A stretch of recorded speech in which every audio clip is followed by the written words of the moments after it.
Welcome to the Rob Liefeld Show featuring Robservations. I bring 5 decades experience in the world of comic books and entertainment. I am not some bystander watching the industry go by. I am a full-blown participant, having contributed lasting, memorable works to the world of comic books that have informed the business and the art of this brilliant medium. If it's happening in streaming, in movies, in comic books, in games, we are talking about it, we're discussing it right here.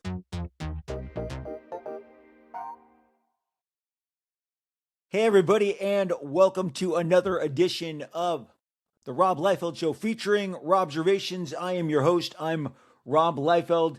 As the intro tells you, I've been doing this for a really long time, and it's never been more fun. I find myself in February 2026 being more excited than I've ever been before to make comics, to collect comics, to put comic books out there for public consumption in any way, shape, or form. And I mean beyond your comic store, direct-to-consumer distribution, which I do online. All of it is such an exciting time to be in comic books. And thank you, as always, for joining the show wherever you're listening. Whatever platform, Apple, Spotify, iHeartRadio. If you're joining us on YouTube, which we've been on now for about seven and a half months, we love to see you there. Thank you for the continued support of this show. I'll be honest, you guys really just blew me away. This past weekend, I went to a local show here in Orange County, California. I want to say this show's been going on for 20 years. Maybe it's been a little longer. Maybe it's been a few years less. It jumped around after 2019, trying to find a new home. The last 3 editions have been in Orange, California. And it is a dedicated comic book show. And when I mean dedicated comic book show, it's an old-timer show. You're not going to find any modern comics. My friend said, did you see any Absolute Batman there? I said, not one on the shelf, okay? It's all very much run by a gentleman named Terry, puts it on. And he and his buddies, and I have seen them now since I've been going regularly since 2013. And they missed 1 year in the pandemic. The 2020 show went on because it happened right before the pandemic, and then they missed 2021 and have been back since 2022. So they missed just the 1 year in that time. But it is dedicated silver, Bronze Age dealers. You see walls of Frank Miller's Daredevil, of Bronze Spider-Man, the Black Costume, Secret Wars. You've got all of the Dave Cockrum, John Byrne, Paul Smith comic books that we've talked about so much on this show. I actually went to fill some holes between getting some stuff slabbed and then there's comic books that I have signed, like the John Byrne X-Men comics that I have signed, or the Chris Claremont X-Men comics that I have signed. Some of them aren't slabbed, but they're in a special kind of either a Mylar or a top loader, and they're in the safe. So they're out of my, long boxes. So I went to fill in some holes, which is my way of answering my buddy who was there with me, who said, how is it that you don't have these? And I'm like, dude, they get moved around. They go from the long box to the signing to the slab. And then suddenly you're like, I need some more issues of X-Men 97, X-Men 98, X-Men 99. So I was on a mission and I went there and it was fun. And you guys, I'm fortunate because this is such a great community. And so many of you guys put up the, you guys put up the pictures because you pulled me aside. And I want to say, just shy, it was about 100 people pulled me aside during the day, looking at artwork, looking at comic books, looking at magazines, looking at fanzines. And you guys mentioned how much you love the show. You mentioned how much you love the podcast. I said to many of you, I'll mention you. I will mention you. And my, let me see if I can find it. One of my favorites was, oh man, I'm not going to be able to find it. It scrolled off, but one of my favorites was the dude that said, I didn't even like you until the podcast. And I said, well, I'm sorry to hear that. There's a witness. I said, I'm sorry to hear that. And he's like, I don't know what I thought of you when you were younger. And I'm like, it's okay, man. I'm just thankful for each and every one of you that listens to this show. Thank you for the gratitude and the support, and you have shared your word of mouth. One guy traveled from Japan to have some art signed by Al Milgram, and he said, "Rob, I have listened to every single episode of the show multiple times." And again, what we try and do here is we try and bring history and a very practical balance and a practical kind of perspective and context. Everything requires context. I've talked about on the show before things that are of a time. And I was in a 2 ballroom show. This show is 2 ballrooms. I love ballroom shows. I grew up on ballroom comic book shows. So it's like the comic books, it's like the shows that I grew up with in the 80s. Talent over here, dealers over here, and just a lot of love being shared between people who are rifling through grabbing comics, some going through the dollar bins, because there's dollar bins at these places, and they're dollar bins of 80s and 70s comics. Okay, so you're scoring all over the place here. The 2000s really don't live in this dojo, okay? And fear is not allowed in this dojo, says Sensei in Karate Kid. Well, the 2000s aren't allowed to exist in this dojo. The guy who came from Japan had a Strife page that Jay Lee had penciled for Executioner Song that Al Milgram had inked from, I think, X Factor. And he's like, "Rob, you're the creator of Strife. I want you to sign this." And that's when he said, I listened to your podcast. I listened to all of them multiple times. It's just great to get feedback. Great, I am putting together some shows that I'm going to do that involve me talking to you guys, probably live taping a podcast, and just kind of having some other festivities around it. I will let you know as that continues to come together. But the number one reason that I knew I was going to pivot and share this, my visit to this show, is really brief, but really, again, falls in line with all the stuff that we talk about here of a time and reflecting periods of time. And pop culture wasn't built in a day, whether it's music, movies, animation, television. One thing feeds another, feeds another, feeds another. And boy, are we going to talk about that today with our Mad About Manga segment, because we're going to jump right into that right after I wrap here. And as fortunate as I was to see as many of you, and I never expect it. I just, I really try and smash and grab and get the comics, the stuff on my wish list, out of the way. Then where I get hung up, to be honest, is in the art section. The two great art dealers, Bashara and Glenn, who brought all their art. I just get lost. I'll lose an hour and a half just at their table alone, just looking through all the original art, all the checking out the different lines. But my buddy, who eventually we're going to have in the show, he's a big entertainment guy, entertainment executive, been around the block, worked at Warner Brothers, Fox, Apple. He's a giant comic book fan. He has a nose for finding stuff that I just don't. He hunts like a hound dog. Okay, if he was a bloodhound, he would always bring in the bounty. I mean, he will lead you right to exactly what he's searching for. And he goes and he finds these peculiar kind of either fanzines, oddities, international, foreign editions of comics. That's where he lives. He lives for this stuff. He showed me these fanzines that he had purchased while we had been split up for about a half hour. And he said, "You should go here and check this out." So I went in and I checked out, and I got a bunch of fanzines and a bunch of kind of program books from conventions in the past. And while I have a good amount of the program books from the early San Diego Comic Cons that I went to in 1982, 1981, I bought 10 years worth of program booklets. The only one I wasn't able to get was the 1985 Chicago Comic Con. But I'll get it eventually. So I got home, and Monday I was flipping through the pages of these programs and looking at the guest lists. And here's the thing about these programs. You gotta understand, the reason to obtain them is there is an original, especially at the time in 1983, an original Teen Titans drawing that George Perez penciled and inked that's in the program booklet. There's original Frank Miller and Terry Austin art. stuff that's made just for the booklet. Now, maybe eventually it's gotten out and it's, on the internet and it's available on the other side of some URL. But having it in its pristine format when it was printed, Michael Goldenhart, Wendy Peeney. I mean, so having this stuff is really a treat to go back over it and look at it. But I was struck by the fact that there is a full-page ad for Jim Starlin's Dreadstar. Jim Starlin, following his incredible success with Adam Warlock, with Captain Marvel, and his Avengers work, just stellar, outstanding work that helped define the age that we dig so much in the Bronze Age.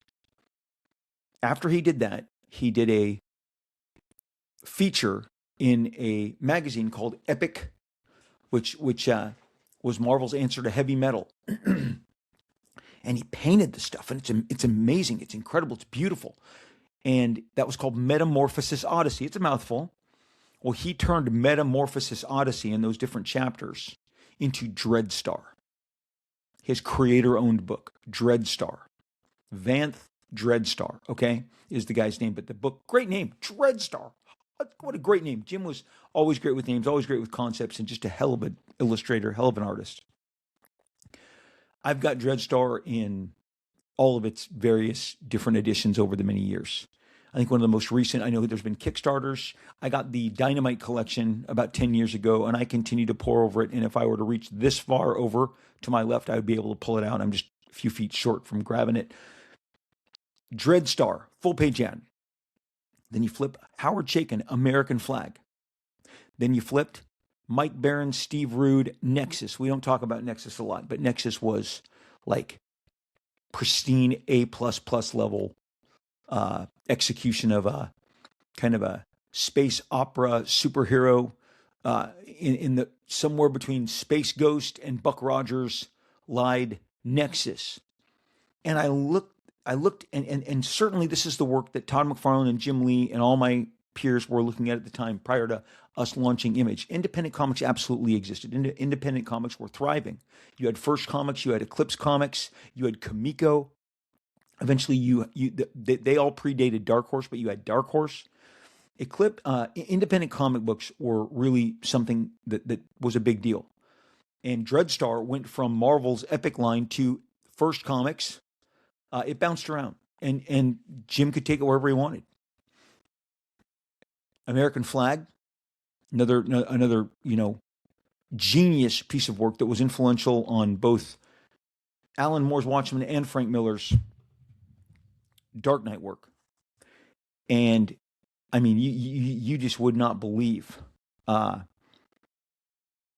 just how tremendously impactful this book American Flag was. I did an entire episode maybe 4 years ago, second year, where I detailed the impact and the influence of American Flag.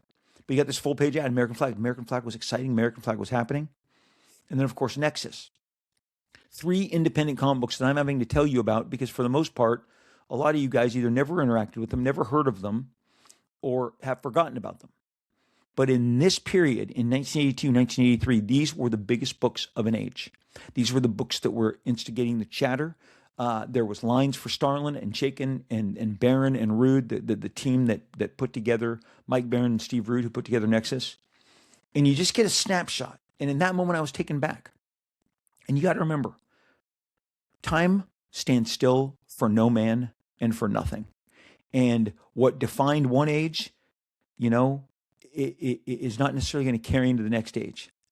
But we build on it. Those 3 books were instrumental in not only giving you the inspiration, especially American Flag, for Watchmen and Dark Knight, but for inspiring the teenagers or the young 20-somethings that were Todd McFarlane, Jim Lee, Rob Liefeld, Mark Silvestri, Jim Valentino, Eric Larson, and the rest. Loved, it's called Cal Comic Con next year. Check it out. Really fun, great time. And again, it really stirred, just getting these old Comic Con booklets and flipping through it. So I thank my buddy Matt for directing me over. This guy had so much. Really nice guy. I don't have his card on me, but he's like, this is all I do. I have programs. I have fanzines. That's all. It's that kind of stuff that you're going to find at these smaller shows where you dive in and you can really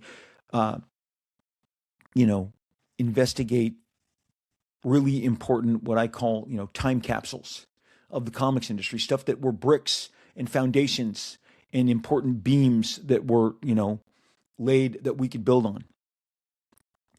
Manga has been around forever, and manga grabbed the attention this last week because Jim Lee, my former partner, former our fellow founder for the rest of our lives of Image Comics, and currently the in the Flintstones, it was the Grand Poobah. Whenever I default and don't know somebody's title, I just go to the Grand Poobah.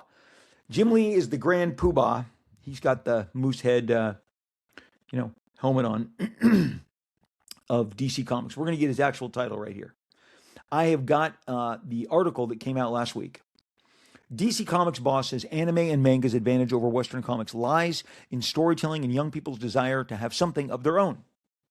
We're going to read this, we're going to examine this, and we're going to discuss today Mad About Manga. We're going to really break it down for you. We've done other manga episodes. I love them. I love manga. Full stop.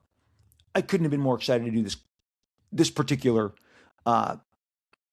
topic today. And if you notice that I have an extra bounce in my step during this show, it's because we're talking about manga. I love manga. I love anime.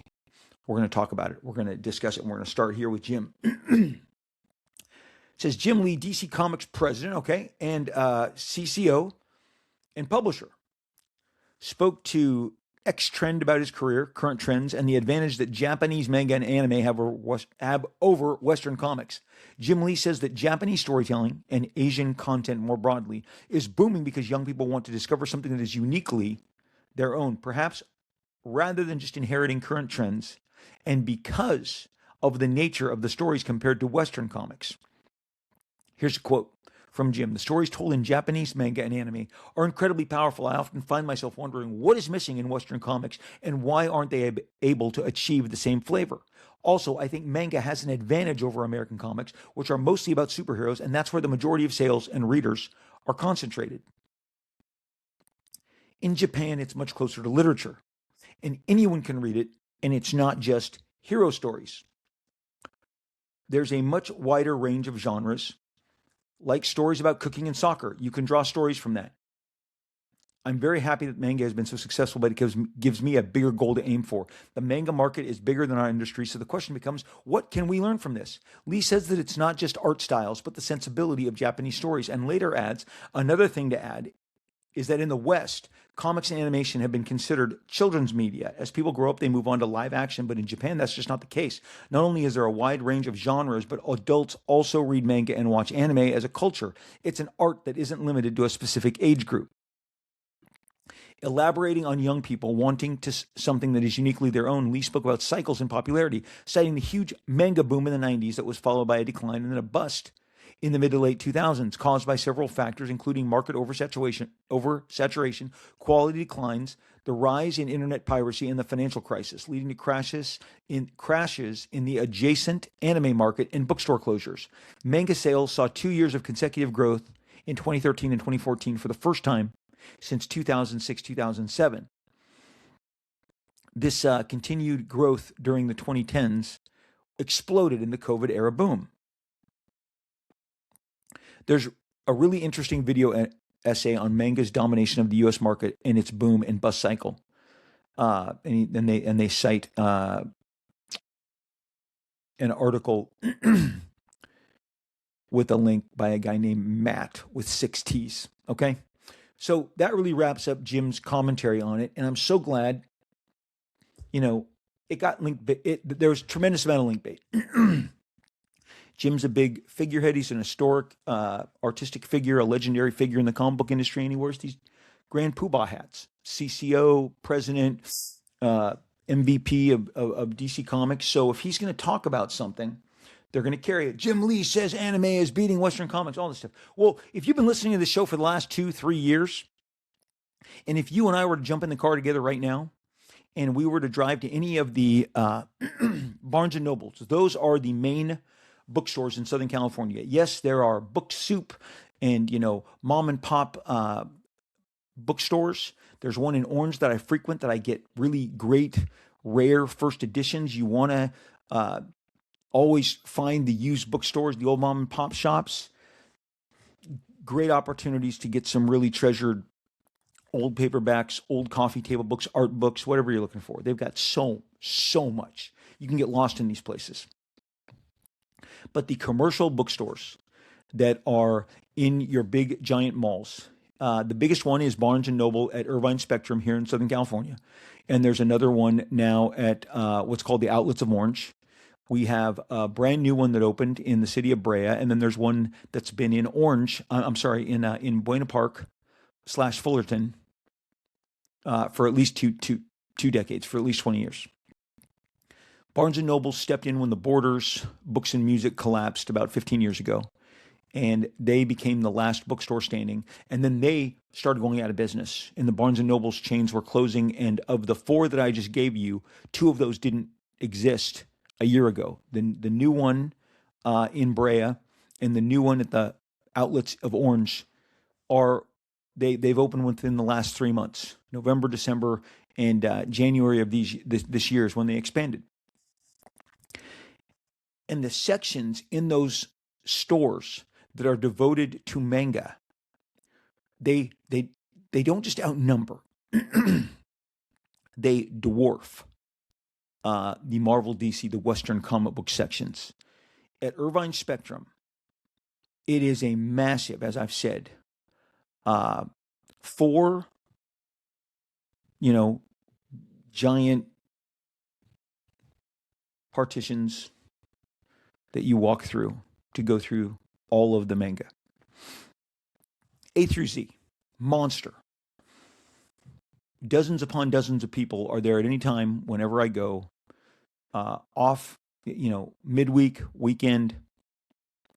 And behind that section, facing the CDs, yes, the CDs, the all-important CDs, the vinyl resurgence is actually facing the front of all of the alcoves of manga.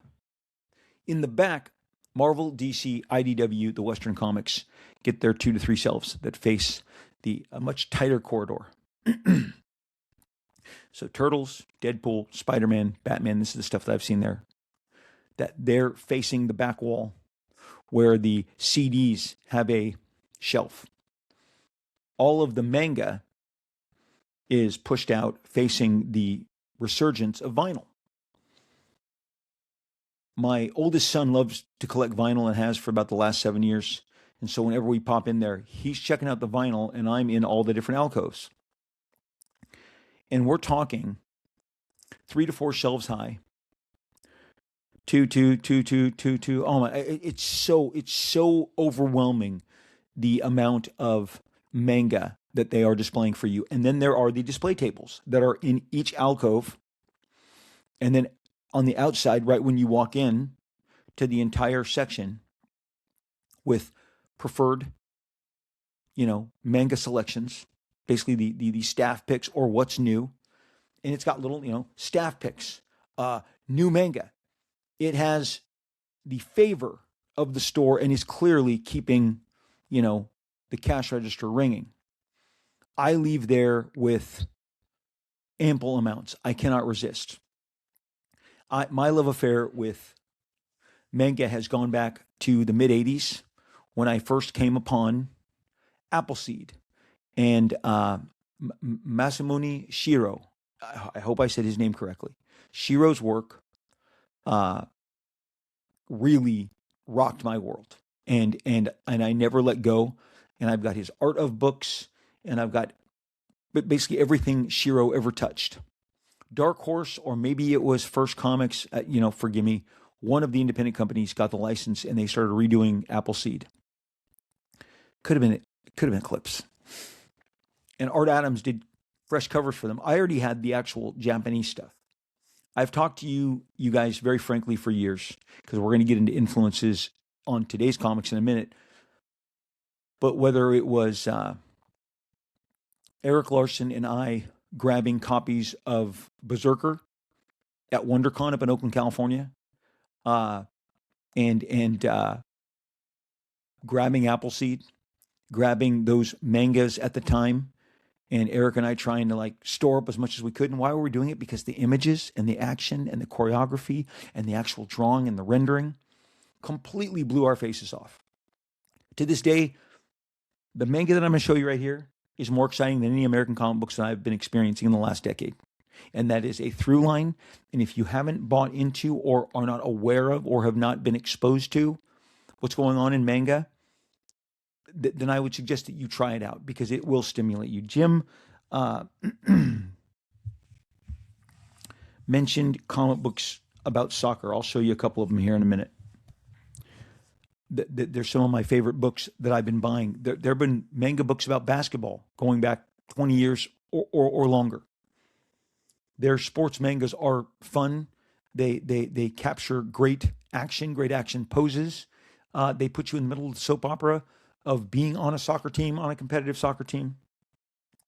And it's exciting because it's very visually stimulating. If it's not visually stimulating, I'm not buying into it. But here, I'll just, if Blue Lock is a series that I've been into for the last few years. And again, I just randomly went to that page, but look at that. Where are you seeing this kind of engagement in terms of visual, like stopping you dead in your tracks? People eating. Okay, I'm holding up different pictures, different pages of Blue Lock. I believe this is the first issue. Yeah, this is Blue Lock number 1. It's been out for years. It's constantly, but it's just some great action, great soccer action, choreography, staging. If I can talk about the great staging of Sal Buscema, John Buscema, Neil Adams, all the greats, then I'm going to tell you about Blue Lock here. By names I don't want to beat up. But the art is by Yusuke Nomura. And if I butchered that again, I'm sorry. I grabbed basically 2. I have a shelf. I have shelves, but in my bedroom, we have a bookshelf. And I have a manga section.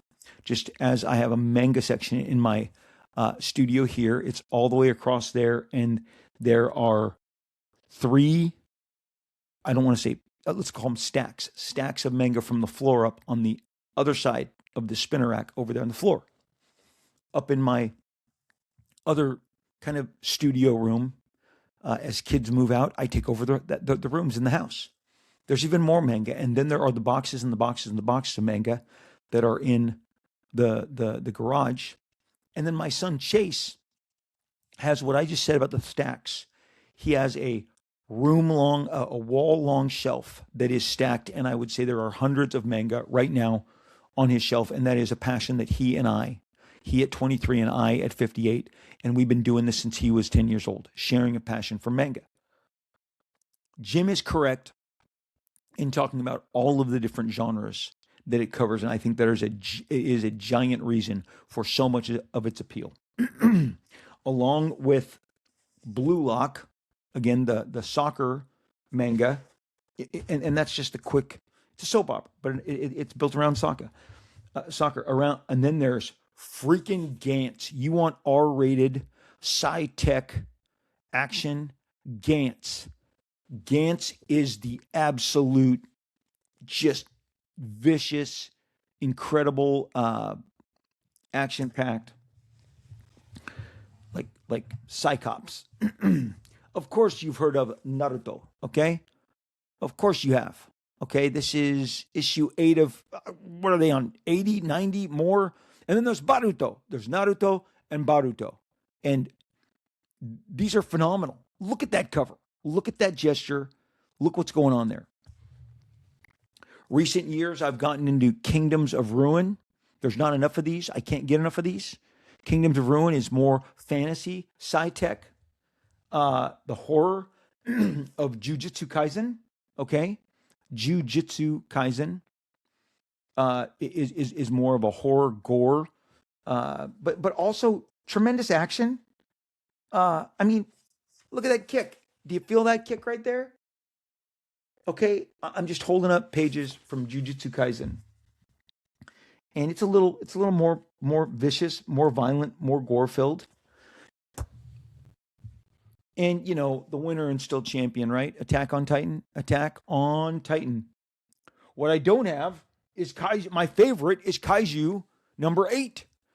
And between Death Note and Kaiju number 8, you can clearly see uh, the you can clearly see the influence that manga is having on one of your favorite comic books right now, which is, of course, uh,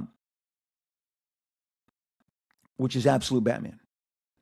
Because in the same way that Appleseed and everything that Shiro was doing, and then Bubblegum Crisis and Pat Labor, these were and Berserk, I mean, all of these informed my New Mutants and my X Force work. And one of the ways that we originally connected, Todd McFarlane and I connected, and Eric Larson and I, was over manga. A couple weeks back, we'll get to that in a second. I don't want to get ahead of it. The manga, which was, have you seen Akira? Akira was it dwarfed everything. It had the microphone for the longest time. And that imagery is making itself onto, I've seen in the last couple of days, I've seen Akira imagery on books that are coming out from Image Comics. I've seen Akira imagery on new editions, variant editions of Absolute Batman. The most iconic motorbike, especially sci-fi, sci-tech motorbike in the history of motorbikes, belongs to Akira. But Akira, with its incredibly dense storytelling and its incredible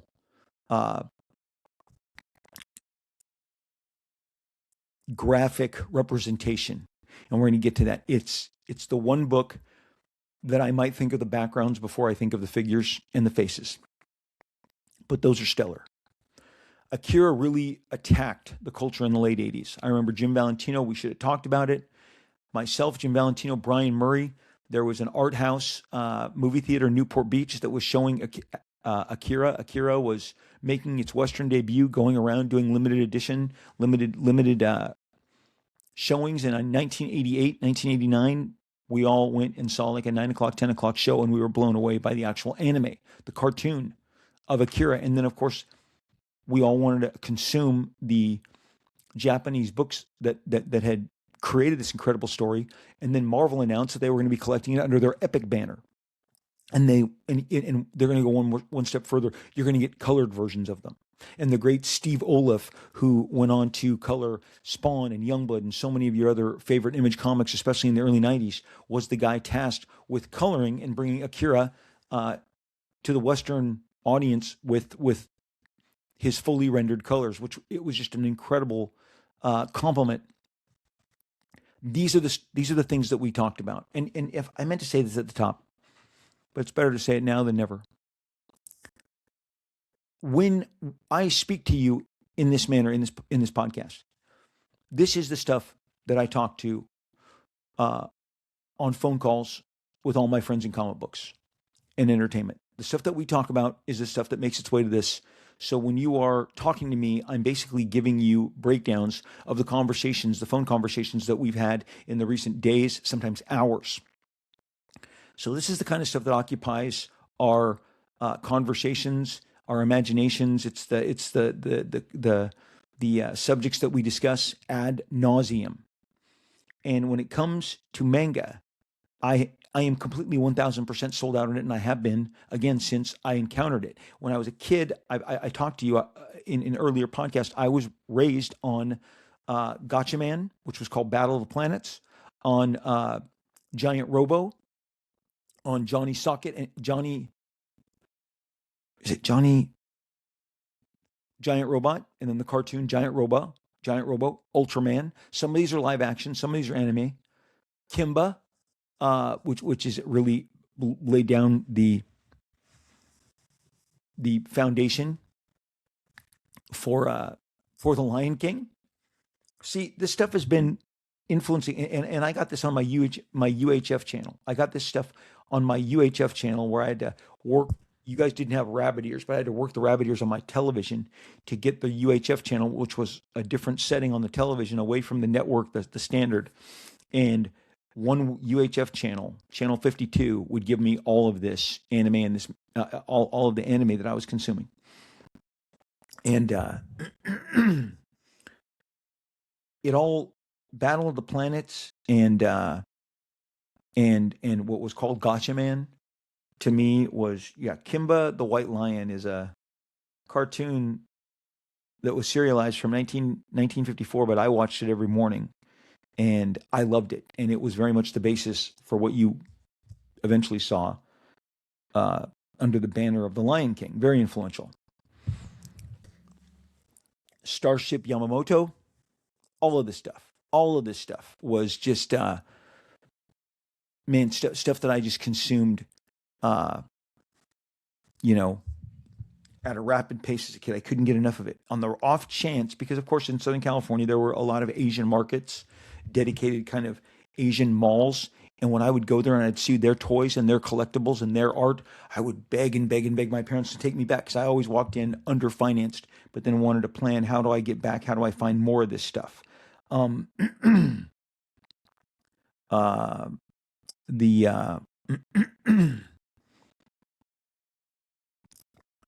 so I forgot. I mean, there's Bleach. Uh, I'm trying to think of where I got the Yamamoto. Um, um, um, I'm checking this out. Please help, indulge me. But I'm just overwhelmed by the amount of manga that I have been uh, inspired by uh, over the course of my life. Space Battleship Yamoto. I went Yamamoto. Okay, so I just put an extra Momoto there. But Star Blazers. Oh my gosh, all of this stuff. I was consuming it. It informed me, and now it is exciting another generation. My son Chase never wandered into Marvel and DC Comics. He wandered into anime. He wandered into manga. He loves, you know, uh, My Hero Academia. He loves Attack on Titan. Chase Liefeld will tell you, as I tried to get him on today, but we're going to reschedule for another time. He uh, he will tell you that Attack on Titan is the greatest saga of his life. He ranks it above all the other stuff. Where you and I may elevate Lord of the Rings or Game of Thrones uh, or Star Wars to Chase Liefeld, and I watched him get consumed when he was 12 and carry him, and he and his brother. One of the few things that combine their tastes, they'll sit there and they'll absorb this. But the different, I mean, Attack on Titan, again, I put in the fantasy adventure, action adventure, fantasy realm. I think for the most part in my lifetime, fantasy and much of the sci fantasy realm is handled best by manga. And I wish we did have more of it. The most representative of what was going on in the manga world and anime world being transported into the Western marketplace was when Joe Madureira, known as Joe Mad to several of you, he went from the X-Men book to Battle Chasers. And with Battle Chasers, he combined all of those different elements. And he took the comic book world by storm at the time because no one had seen someone uh, take as big a swing as he did. And it connected in the broadest possible way, and Battle Chasers became the buzz book. And what I believe kind of kept it from going up and blowing up even further was Joe stopped putting the work out. I think, look, comic books are hard to do. They're laborious.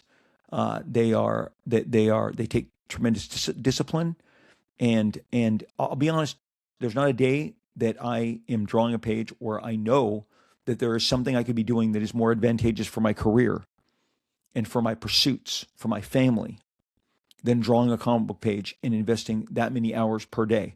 And you're like, well, what do you mean? Just trust me on this. Whether it's meetings I don't take, Screenplays I don't finish because everything in the world of entertainment is started, uh, is built on the back of a screenplay or of a script.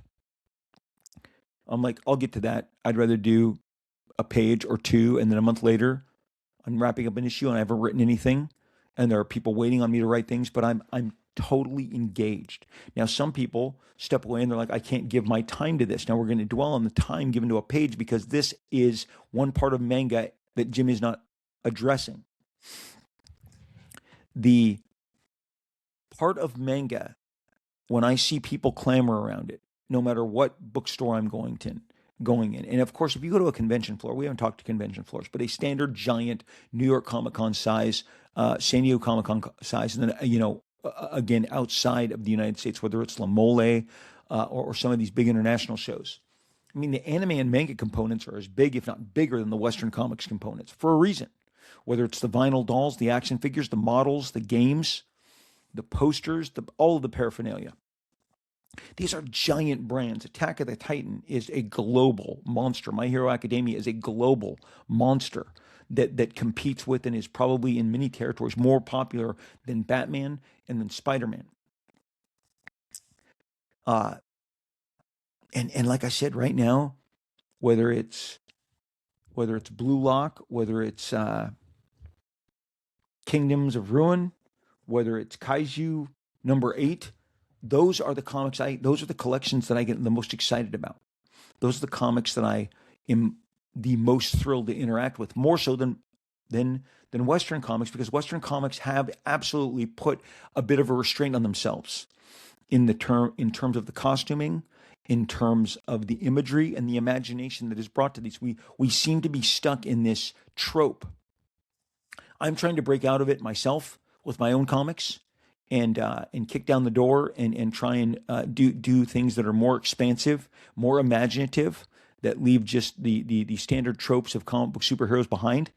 But I am early on in reestablishing this. Now, in truth, I'm having tremendous success with Youngblood, and there are a lot of manga applications that I am bringing to Youngblood. You can see them or you can't. I'm not going to make this episode about going through them, but there's an approach to the page, an approach to storytelling that you're going to find in each of these books, where just like here again, I just randomly open to this, but the imagery is bigger and it takes its time. And you're like, well, duh, Rob, these are 100-page comics. Yes, that's part of it.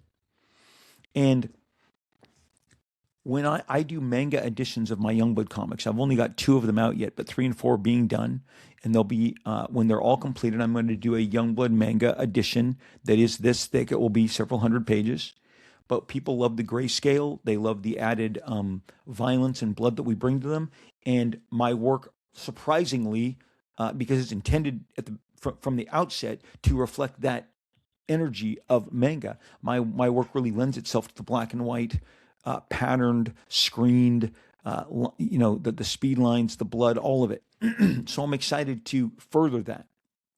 But in the here and now, one of the things that gives manga a leg up on American comics is, first and foremost, is consistency and how they achieve that consistency. These books all look the same. They don't have a radical departure of style. There was a time back in even our age of comics in the 90s that we attempted to have everything look consistent. And editors at Marvel, the reason that I was asked to join the Spider-Man office was they felt my style was complementary to Todd's. And the reason they asked Eric, and he said yes, was that they felt his style was complementary to Todd's, because Todd's style was beginning to dictate the look and feel of the modern Spider-Man. And what better way to achieve that by getting more people to achieve that look? We could have our own stylistic, let's, for a lack of a better word, call them isms. Eric Larson had definitely had his own isms, but he was not too far off of the same cloth that Todd was cut from. And Todd was influenced by Rick Leonardi, John Byrne, Art Adams, and a lot of manga. Trust me, we would talk. And I've looked through Todd's recent work, and the stuff that I respond to the most, whether it's Wendigo, Raging on Wolverine, there is a manga aspect to the storytelling. We are students of this. We would study it. We understand it. It's all these different ways that they tell stories and design pages and are not inhibited by what maybe a writer has outlined for them. In our case, we're thinking visually first and foremost. And you're going to see, I can only speak from my own experience, Youngblood 4 has 6 double page spreads because I wanted them to, because I wanted to go bigger. I wanted to be more expensive. I wanted to, play to the manga aspects of my influence, the stuff that I really like. I'm really trying to get back to that because that is what was driving the earliest Youngblood comics when I broke off from Marvel. And the number one thing that I have that I'm not going to get from Marvel Comics is that there are no ads breaking up my pages. There are no ads. In these, there are no ads. Small component, but it matters. So that when I plot out and have 6 double page spreads that are meant to be visually stimulating, or a design element that is different than the norm, no ads are being stuck in the middle that breaks up and disturbs the flow of my pages. But the consistency with this, and why every Naruto or Naruto looks like how it looks like, is because of the studio system. And here's where we're ringing the bell that goes into producing these books. And this is the stuff that we were introduced to. This idea, wait, what do you mean? And it's the first, when they did a documentary on Akira back, I mean, good God, it's almost 40 years ago. And you sit and you go, the guy that does the figure work and the storytelling is not the guy doing the backgrounds. There's an entire department that draws those brilliant, beautiful buildings, skyscrapers, tanks, battleships. All of that is drawn by another department. There's a master layout artist, and then perhaps that master layout artist also goes to creating the figures and the faces. It is 1000% comic books done by committee. And when you look at these books and you see the extent to which the names are credited, you understand that there's the guy that draws the main figures in Attack on Titan, and then there's the guy that draws the close-up faces, and then there are the people who are doing the backgrounds. And this is a very animation application to a comic book page. As you know, if you've studied, when you go to animation, the guy that is drawing Pinocchio, or the person, especially in the what we'll call the 2D line art, what is drawing the figures and the faces is not supplying the backgrounds. The backgrounds are painted and produced by an interior, a completely different department. And then you get your figures and faces and you merge them with the backgrounds, and I'm really cutting out a lot of steps, and especially the actual combining of those and blending of the film all to get the final moving pictures. But there are different departments in anime, and the Japanese understood to get these out in a timely basis. And many of these books came first as serializations in daily phone books that you get out of machines before you got on, the subway cars, before you got on the subway cars to go into work. As Jim says, they're literature. I'll go one better. They're not literature. They're acceptable forms of entertainment in the same way that watching a YouTube clip, a movie, a DVD are. And it's been going on for 50 years over in Japan. These, or longer. You go, and in the same way that you would obtain a candy bar or a drink out of a vending machine, or nowadays you get a cupcake out of a vending machine, a dedicated sprinkles machine, RIP Sprinkles, ripped my heart out right before the holidays when they closed down. You would get a phone book, a black and white, as thick as a phone book, all filled with serializations. I would buy these. They would have these in these Asian markets that I spoke of, and they would have just shelves of them. And I looked and I saw 20-page story of this, 20-page story of this, 10-page story of this, 10-page story of this, and I just grabbed them. I couldn't read them. They were in a different land, especially in 1980. Who is translating for Rob Liefeld? But the pictures were enough for me. They were compelling enough for me to purchase them and to take them home and to consume them, and consume the characters, the storytelling, the robots, the tech, the costumes, the all of the design work. I just couldn't get enough of this stuff. But many of these began as serializations for the anthologies, and then they would break them up and they would collect them into their own, volumes after they were in the in the anthologies. So getting them out regularly was paramount, and how they did that was with a team. It was with the studio. It was the studio system. Neil Adams was the first person to duplicate this studio system in my lifetime on the most commercial level. I'm not saying he's the first person to do it. There's certainly ad agencies and art agencies that were doing it, but in the world of comic books, nobody put their imprint on it more than Neil Adams and his Continuity Studios. Neil would hire other artists that would draw in styles that were similar to his, and he would then polish faces and figures. And Neil Adams would tell me this over dinner 20 years ago. And he would say, one guy would come to me and say, Neil, he said the names. I'm not going to say some of the names, so I'm omitting names. He said, one guy would come to me and say, but Neil, I want to ink the females. And he goes, you don't get to ink the females, the figures and the hair. That's what I do best. That's my department. That's what I'm doing. And he told me all the guys who he preferred the most. And he always liked to go outside the sphere of his own influence. And he found that mostly when he would do inking jobs for Marvel and DC over guys like John Buscema and Gil Kane. But under his own Continuity Studios, the end product needed to look like Neil. And the people who worked under Neil drew like Neil. And there were dozens of them. Many of them broke out. Many of them found their own careers. Dennis Cowan, Bill Sienkiewicz are some of the biggest names that wandered through the continuity halls. Also, all the great inkers that we've talked about. But when you get Superman, Muhammad Ali, as we've discussed here on the show many times, truly a studio-produced comic book. Neil draws the books, draws the figures, draws pencils, the aliens, and most of the tech. Dick Giordano, the best embellisher inker at the time, is going to finish and ink over Neil because they are the perfect complement. Terry Austin, the guy who would become the biggest superstar inker of multiple ages, is the background inker. Every page that I buy, and I have been able to acquire several pages from Superman Muhammad Ali now, you can see Terry Austin's very unique, very signature background inks that are separate. They're cleaner, they're crisper, they're done with different tools than Dick Giordano's figure inks, which tend to be more brushy and more crusty with a quill. Terry is almost mechanically clean. It's incredible.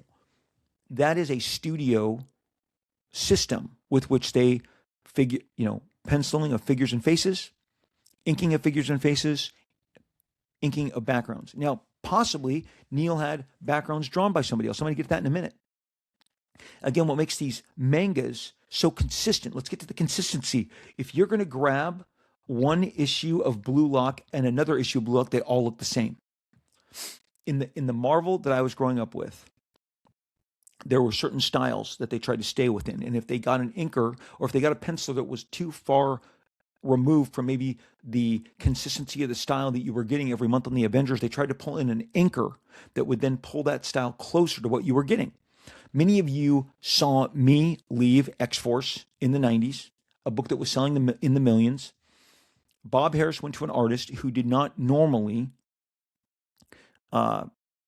draw like Rob Liefeld, but his name was Mark Pacella, P-A-C-E-L-L-A. Very nice guy. Mark came in and worked under my own Extreme Studios, but Mark was told to make these pages look like Rob Liefeld. They wanted the transition. This is a tradition that goes as far back as Spider-Man when Steve Ditko left and Stan Lee hired John Romita Sr. He did not want the reader to be shocked by the transition from Steve Ditko to John Romita Sr. So he asked, I want you, John Romita Sr., as capable as you are, to reflect Steve Ditko's stylings. Draw the book as much like Steve Ditko as you can in these next 6-7 months until we blend and you can make the book more your own. Greg Capullo has stood on tables at conventions and says, I was asked to draw like Rob Liefeld. I was asked to do, he said, an extreme style. That's why the early issues that Greg were doing of X-Force after I left were meant to reflect my sensibilities because I had connected with such a large audience on a group of characters that did not have a fan base without me at the time.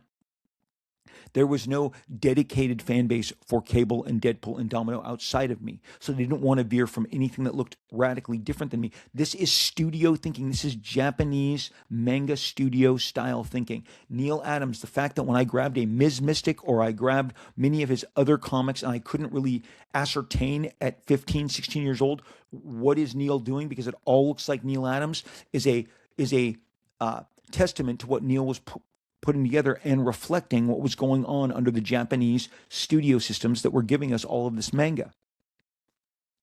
Will Spertasio got on this show a few weeks back and talked to you guys about the seminal issue that they produced together of the X-Men. Himself, Jim Lee, Scott Williams, and no less than Carl Alstetter. Carl Alstetter, many of you know, he did a book called Bloodstrike for me, where he was the dedicated penciler, sometimes inker. Well, let me tell you something. I came to discover Carl's work when he revealed to me that he had been doing so many of the backgrounds for Jim Lee on Uncanny X-Men. Never was it more prevalent than in the first chapter, prevalent of the Extinction Agenda, when the Genosians attack the island. There's that double pager, and there's all those Genosians in tech suits and sky sleds. Carl Alstetter drew all of those. Jim Lee did not draw any of those. Jim drew the figures. It could be as also that Carl did some layouts on that stuff, but the figures and faces are Jim. And when Will Spertasio was telling you about the process with which they produced X-Men, is it 208? Is it 267? This issue that we shared that I'm showing you from my iPhone right now. This is a jam job from backgrounds by Carl Alstetter and figure layouts by Jim Lee, pencil finishes by Will's, backgrounds by Jim and Carl, and finished inks by Scott Williams and Carl Alstetter. This is done like a Japanese studio comic book, except the Japanese studio comic books once established this style, and then it is consistent, and that consistency is something that American comics have gotten farther and farther and farther away from. You will grab a issue of Captain America that looks different from month to month, or an issue of an X-Men book that looks different from month to month. And so you're getting these wildly different interpretations of characters, and maybe you have focused on liking just one of them. When Jim Lee left the X-Men, the Kubert brothers were able to pull off a Jim Lee style. This was not exclusive to what I was doing on X-Force with Pacella and with Capullo, or with what they wanted done with Todd McFarlane, with Eric Larson. And so by the time that we open our studios, and Jim has Wildstorm and I have Extreme, and we are the most reflective of this Japanese studio style. The reason I don't say Top Cow had a ton of great talents, but I don't think they had the sheer number of people that were contributing. We had I don't know that Top Cow ever had 60 people on site. They may have had 20, and those 20 people were absolute baller talents. But I am speaking of specifically just the amount of people that we had, because what happened following that influence that was going on from Japan, and what I was seeing, inklings of at Continuity Studios, and certainly what was going on in regards to that X-Men issue, we were collecting pieces that would allow for my layouts. I had a lot of guys who didn't know how to do storytelling. So when I opened Extreme Studios, that is why Bloodstrike #1 by myself and Dan Frege is all laid out by me. Every single one of those panels is laid out by me, supplied to Dan. I have the thumbnails, I have the layouts. Some of them have been shared publicly. Dan's strength was figures and faces. And he did a very tight rendition, but by not having him have to worry about storytelling, he was able to then just concentrate on the drawing, which he did exceptionally well. Danny Mickey then inked that book, and in some instances, we had our background inkers on hand to ink. With me, I'll show you some with and some without. In regards to backgrounds, here's Team Youngblood 9. These backgrounds are drawn by me, okay? These buildings, the buildings that you see throughout here, this right here, this is all, Rob Liefeld is drawing his buildings, drawing the figures and faces, so it's all being done there is no background artist assisting me on these. Okay, I am doing all of this myself.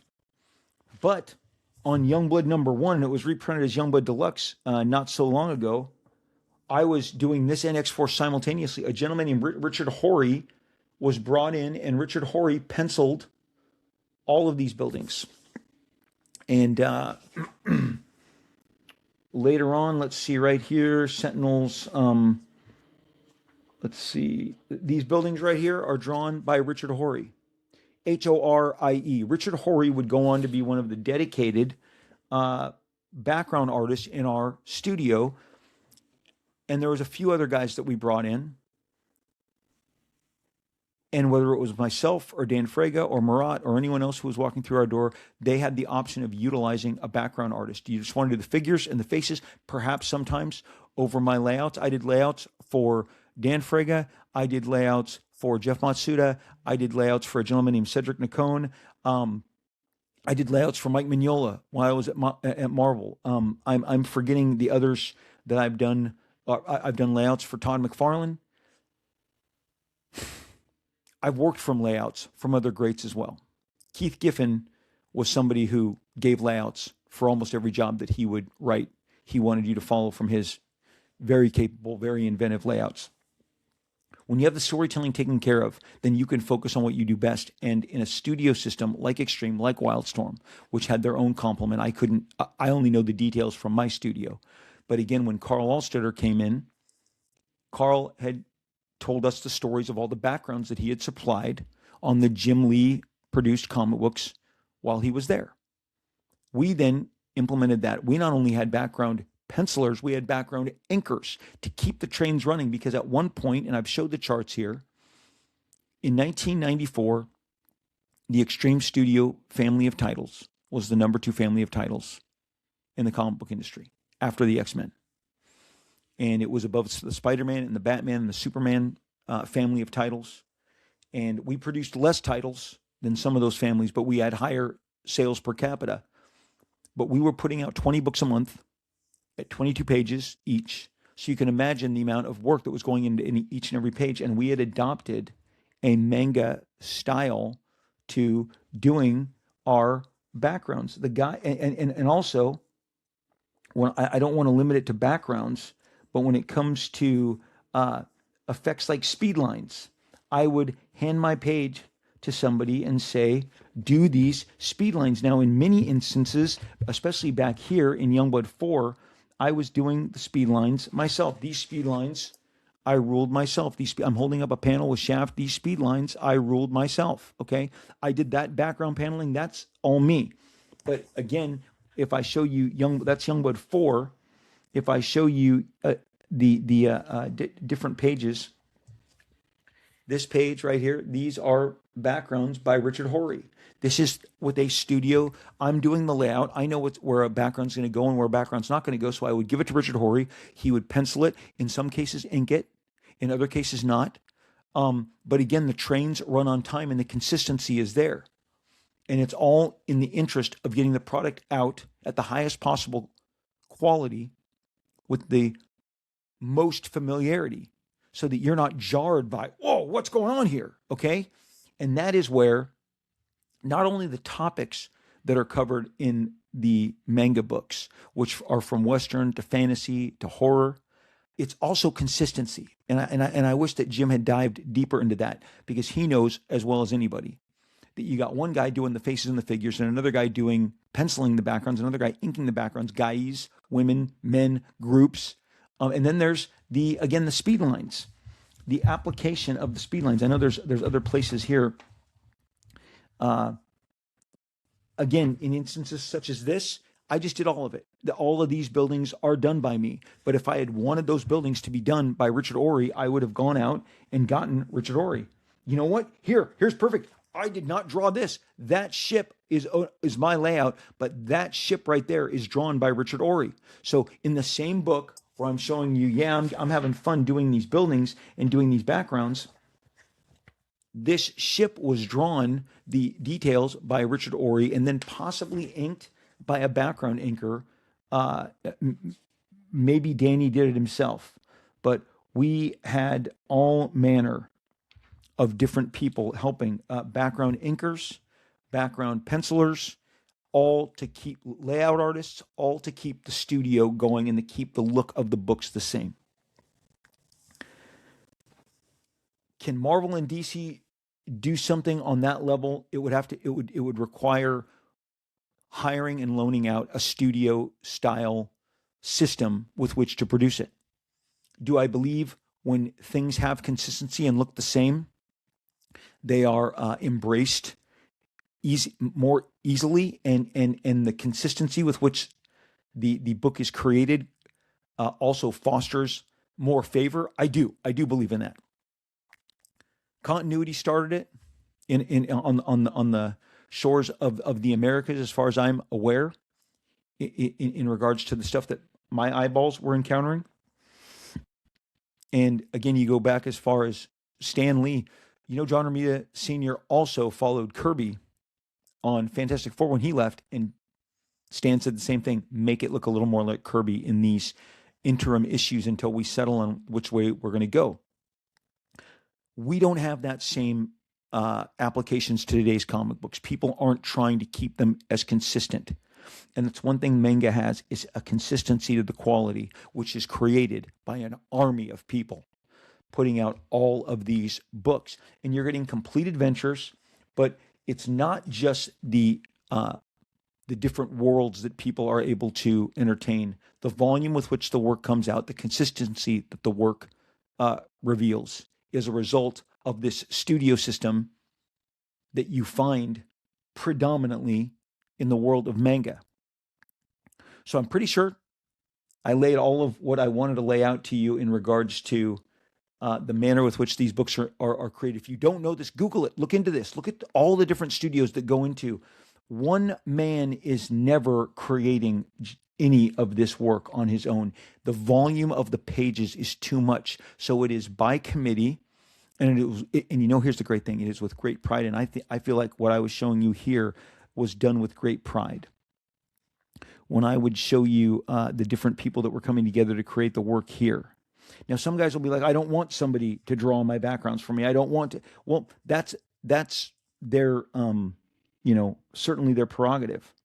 But the people that gave over to it, I never heard anybody, not have a blast. Once it's clicking and you've got a guy who is going to go home with a bunch of pages, sometimes the figures are penciled, sometimes they're roughed out and they have to go around them, but it's very easy for you to then go in and finish that figure, pencil it up, ink it up, and move the page on. This is the number one reason how manga is able to facilitate the volume that it does with the frequency that it does. And so some of you are going to be like, I didn't know any of this today. And that's what the show is for. We're training the spotlight on the production process that pulls comic books together. It's not so much jam issues because everybody has a role. I love jam issues. We've covered them here.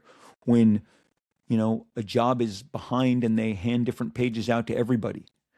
It was as much about making the deadline on a job I did with Snake Eyes Dead Game number 5, when I called up Will Spartaccio and Philip Tan and Carl Kiesel and Neil Adams and Dan Panosian and Dan Frege and Murat and Jim Rugg and Tom Scioli and Ed Piskor and anyone else, Corey Hampshire. I called up all my buddies and said, could you each ink a page to help me get this over the finish line? And they did, and it was spectacular. It was so much fun. But that's not this. This is a studio thinking. When Jim was doing Uncanny X-Men and Carl Alstetter was penciling and sometimes inking the backgrounds, the book looked phenomenal. You were not less for it. When I have Richard Ori doing backgrounds and drawing ships and I'm penciling the figures. And here's the other thing that I've shared with people. Danny Mickey was inking. Danny Mickey would ink those figures, but I inked that face, I inked that face, I inked that face, and I inked that face. I was consistently like a Neil Adams inking the faces, so that I didn't want anyone else to touch the faces. I wanted them to reflect me 1000% until later on I found somebody that I thought inked faces as good as I did in John Sabal. And then there were instances that Danny Mickey was inking figures and backgrounds, and John was inking my faces, and that's just to help out and to keep the consistency of things. It was nothing personal, and everybody got a big fat paycheck in order to be part of the process. But keeping the trains running on time, especially in the manga world, requires a dedication to a certain look, which is why we keep, and have said it 100 times already, consistency. And it's because of that consistency that these books, you don't skip a beat. You get one after the other, and they all blend in to make one giant epic storytelling tale, like My Hero Academia, like Attack on Titans, like Naruto. And you don't pick up an issue and go, wait, what? Who did this job? This job doesn't have the same quality. No, the quality always stays here in regards to this. I think American comics should invest in doing something more along these lines. And in today's marketplace, I do believe, there is a great opportunity for guys to do backgrounds. And now here's the thing. Now, maybe in this world that we're going into, the AI world, and I would not know anything of this. I have not investigated this yet, but I know if I probably give myself 30 minutes, I'll find a whole different world on the other side. It's possible that there are 3D models that are ready-made in programs, ready for you to drop your characters into. Now, is that the manga style? No, but maybe that's where the manga style is going. Okay, so I'm going to keep my mind open to that. And as I came on here today, I know there have been a lot of bold proclamations from both, and I'm not weighing in, and I certainly don't have enough to to tip the scales in any way, shape, or form. So please, when I mention this, I cannot tip the scales. But I woke up to announcements about Disney and the new head of Disney, Josh D'Amaro, and how he is going to embrace AI. Disney is ready to embrace AI like it has never done so before. I'm looking for actually the post, but I'm not going to take up too much time here. But it was posted this morning. And so, while people on the publishing level can say one thing, it's the people in the upper echelon, the top suites, the executive suites at Warner Brothers, at Netflix, at Disney that are going to make those calls, not the publishers at Marvel and DC. They can toe the line as far as they want, but the AI dam has cracked wide open and there is no stopping it. Wanted to talk about manga, wanted to talk about why I love it so much. It absolutely is the variety of the storytelling. But I'll just grab this, the book that I keep telling you guys about that I love so much. Kingdoms of Ruin. Kingdoms of Ruin. I'm not going to tell you that the guy that penciled that is the guy that inked it, and I'm certainly not going to identify that possibly he didn't do those speed lines either. But on editions and volumes that are this big, you can count on the fact that there is someone else who is coming in, and I'm going to get one of these, spreads where they have the buildings. Oh my gosh, you guys! I mean, again, the layouts alone, they just have a different energy to them, okay, and a different appeal, and just always, not always, but many times, just a very pretty, very, very, very pretty line.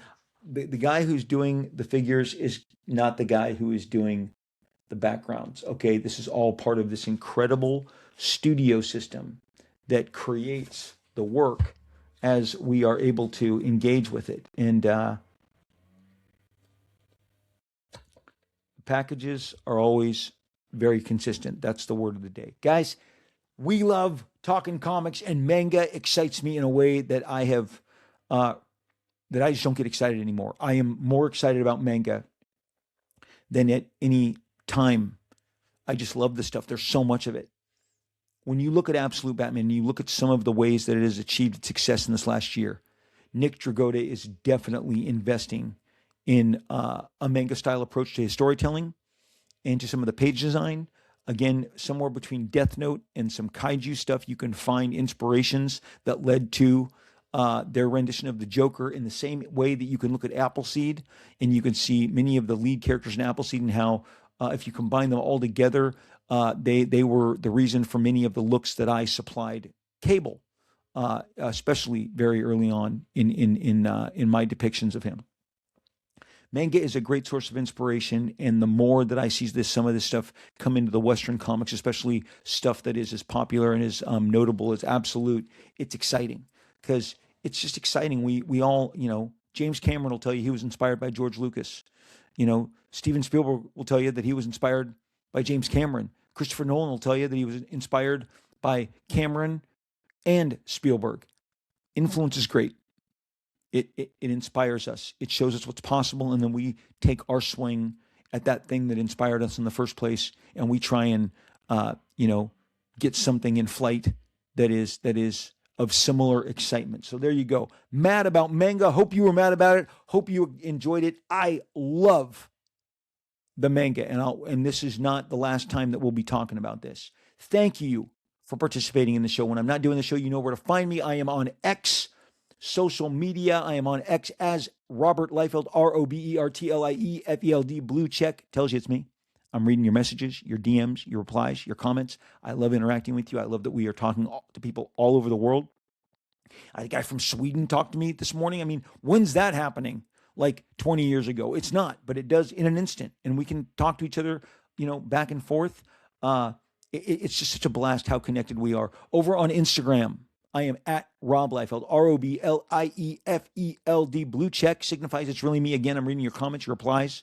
We're getting in it. Man, some of you guys, boy, you did not watch your original Clone Wars cartoons. You just don't understand how powerful some of these characters are. Some of you guys, you got to get out and read comics and expand your knowledge and stop looking at wiki pages.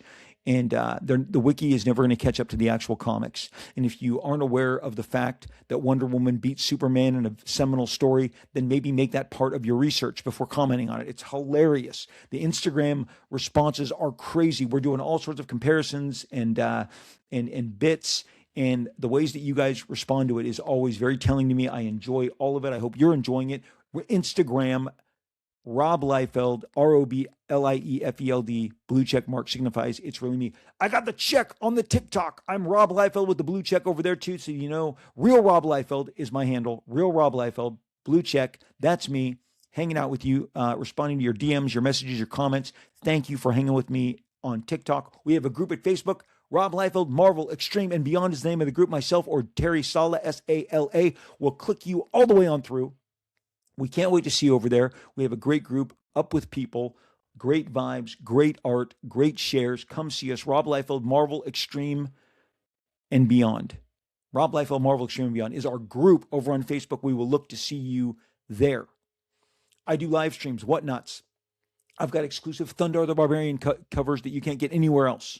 They're going to come to you through my live streams, whether it's on eBay or on Whatnot. Get the Whatnot app, download it, follow Rob Liefeld. You'll be alerted when I go live with original art, original signatures, original content. Youngblood number 4, I'm going to have for you next week. Youngblood number 3 just came out. Youngblood number 4 isn't coming out for a month, but you can get it from me directly signed with an exclusive cover that you can't get anywhere else from Whatnot starting next week. Wednesday, I want to say maybe February 10th, 11th. Look for us. We will be on air with these immediately. We have foils. We have holofoils. We have all manner. Guys, we have glow-in-the-dark comics. I cannot tell you what you are missing out on if you are not interacting with me on one of my live streams, because I am giving you all manner of product that is only made for you. Entire comic books that are only made for you. Manga editions that are only made for you. So check me out when I go live.